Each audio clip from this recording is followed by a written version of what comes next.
Bismillahirrahmanirrahim. Assalamu alaikum. My all dear students and viewers, welcome back to our channel.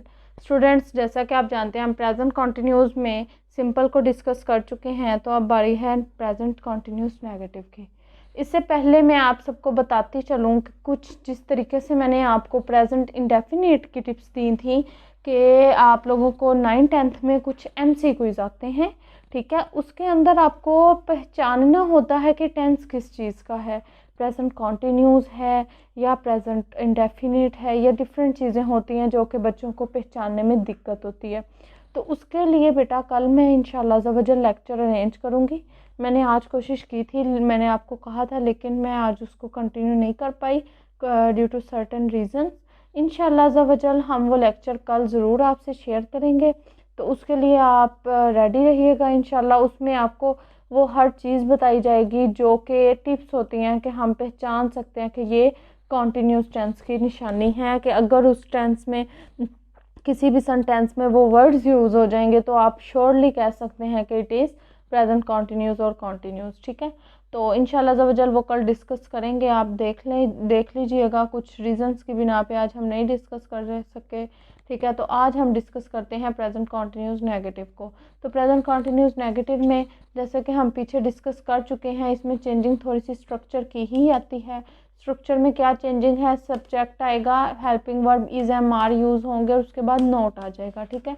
ये हम present indefinite में भी discuss कर चुके हैं। जो बच्चा तो दिमाग से समझेगा, मेरे ख्याल में तो उसको एज सच इसकी ज़रूरत ही नहीं रहती, वो एक एक दफ़ा प्रेजेंट इंडेफिनिट के कंप्लीट समझ ले, उसके बाद नेगेटिव में सिर्फ प्रेजेंट कॉन्टिन्यूस में और परफेक्ट में सिंपल समझे, और उसको आगे क्लियर हो जाता है कि नेगेटिव और इंडेफिनिट और नेगेटिव और इंटेरोगेटिव और नेगेटिव इंटेरोगेटिव को किस तरीके से एडजस्ट करना है, ठीक है। तो वो आपको इंशाल्लाह ज़वजल आप कर लेंगे कंटिन्यू, ठीक है। तो बात करते हैं first of all first sentence की। बूंदाबांदी नहीं हो रही है, इट इज़ नॉट ड्रीजलिंग। बेटा मैं आज अपने स्टूडेंट्स का टेस्ट ले चुकी हूँ, जिसके अंदर मुझे ये देखने को मिला है कि मैंने उनको एक जुमला दिया था, मुझे चक्कर आ रहे हैं, ठीक है, और उसकी इंग्लिश होती है आई एम फीलिंग डिजी, ठीक है। ये आपका प्रेजेंट कॉन्टिन्यूस सिंपल में टेंस है, सेंटेंस है, ठीक है। और उन्होंने क्या किया, उन्होंने लिख दिया आई एम फीलिंग ड्रीजलिंग, ठीक है, आई एम फील ड्रीजलिंग।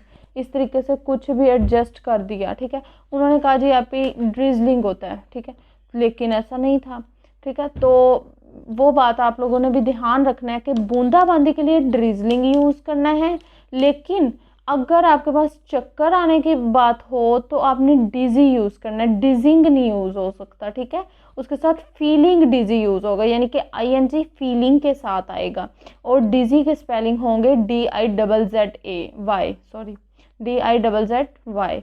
तो डिजी यूज़ होता है चक्कर आने के लिए, और बूंदाबांदी के लिए यूज़ होता है ड्रिजलिंग, ठीक है। तो मेरे 80% स्टूडेंट्स ने चक्कर आने की इंग्लिश को डिजी ही लिखा था, ठीक है, ड्रिजलिंग ही लिखा था। तो आपने अब ज़रा ध्यान रखना है कि इसके साथ ड्रिजलिंग यूज़ करेंगे बूंदाबांदी के लिए, और चक्कर आने के लिए डिजी यूज़ करेंगे, ठीक है। नेक्स्ट बात करते हैं, बच्चे शरारतें नहीं कर रहे हैं। बच्चों की इंग्लिश में आपको बता चुकी हूँ, चिल्ड्रन होती है, चिल्ड्रन के साथ प्लूरल है तो आर आ जाएगा, नेक्स्ट नोट आ जाएगा।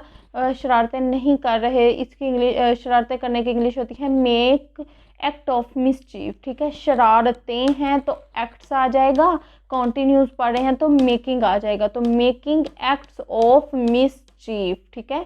तो होपफुली आपको ये क्लियर हो गया होगा। नेक्स्ट पे चलते हैं। शरीफ आदमी तुम्हें हकारत से नहीं देख रहा है। शरीफ आदमी की इंग्लिश होती है द नोबल मैन।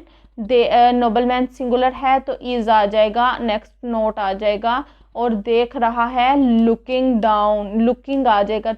हकारत की निगाह से देखने को कहते हैं लुकिंग डाउन, ठीक है। वैसे देखने को लुक कहते हैं, लेकिन अगर हकारत से देखने की बात आए तो लुकिंग डाउन, ठीक है। तुम्हें अपन यू, तो लुकिंग डाउन अपन यू, तो the noble man is not looking down upon you. Next बात कर लेते हैं, वो जुलूस की क़यादत नहीं कर रहा।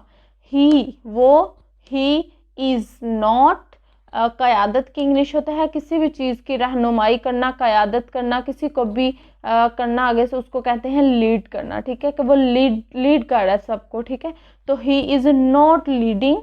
जुलूस की इंग्लिश होती है प्रोसेशन। ठीक है, तो जुलूस की इंग्लिश क्या होती है? प्रोसेशन। बेटा मैं आपको बताती चलूँ कि आप लोग कुछ मेन वर्ड्स जो हैं उनको याद कर लिया करें। ठीक है, वो कैब आपकी बेहतर हो जाएगी। और सेंटेंस जो हैं उनको आपने उनका स्ट्रक्चर जो है वो हर टेंस का अपने जहन में रखना है। तो इंशाल्लाह ज़वजल आप लोगों को तमाम टेंसेस को रट्टा लगाने की ज़रूरत नहीं है। आप लोग को पता होना चाहिए जुमला किस चीज़ का है, आप लोग को पहचान होनी चाहिए कि प्रेजेंट इंडेफिनिट कौन सा है, कॉन्टिन्यूस कौन सा है। उसके बाद आपको पता होना चाहिए नेगेटिव में क्या चीज़ है, इंटेरोगेटिव में क्या है। आपको ये एक दफ़ा ही करना पड़ेगा नेगेटिव इंटेरोगेटिव वाला। ठीक है, तो वो नेगेटिव इंटेरोगेटिव का देख लेंगे। आपको स्ट्रक्चर सबके याद होने चाहिए। ठीक है, और जब स्ट्रक्चर्स याद हो जाएंगे और थोड़ी सी वो कैब जो है वो डिफरेंट होती है। ठीक है, 9th क्लास के बच्चों के लिए स्पेशली उनको बुक से करना पड़ेगा, क्योंकि बुक से सेंटेंसेस सारे आते हैं, बाहर से नहीं आते। इसीलिए मैं भी आपके साथ जो भी एक्सरसाइज शेयर करती हूँ वो बुक से ही आपकी कर रही हूँ, मैं आउट ऑफ सिलेबस नहीं कर रही। ठीक है बेटा, मेरे लिए कोई मसला नहीं है, मेरे लिए बल्कि आसानी होगी बुक से बाहर डिस्कस करने से। लेकिन आप लोगों के लिए बेहतर यही है कि बुक से ही आपको करवाया जाए। मार्क्स वही बच्चा गेन करता है जो बुक से पेपर लिखता है। जो आउट ऑफ बुक पेपर लिखेगा वो बच्चा मार्क्स नहीं गेन करता। ठीक है, तो आप इस तरफ ना भागा करें। जो आपकी बुक में बात है वही आपके लिए दुरुस्त है। ठीक है, बेशक वो गलत है, कुछ चीज़ें ऐसी भी हैं जो बुक्स में गलत हो जाती हैं कि छोटे बच्चे हैं वो समझ नहीं सकते। But if it something is in your book it is only for you.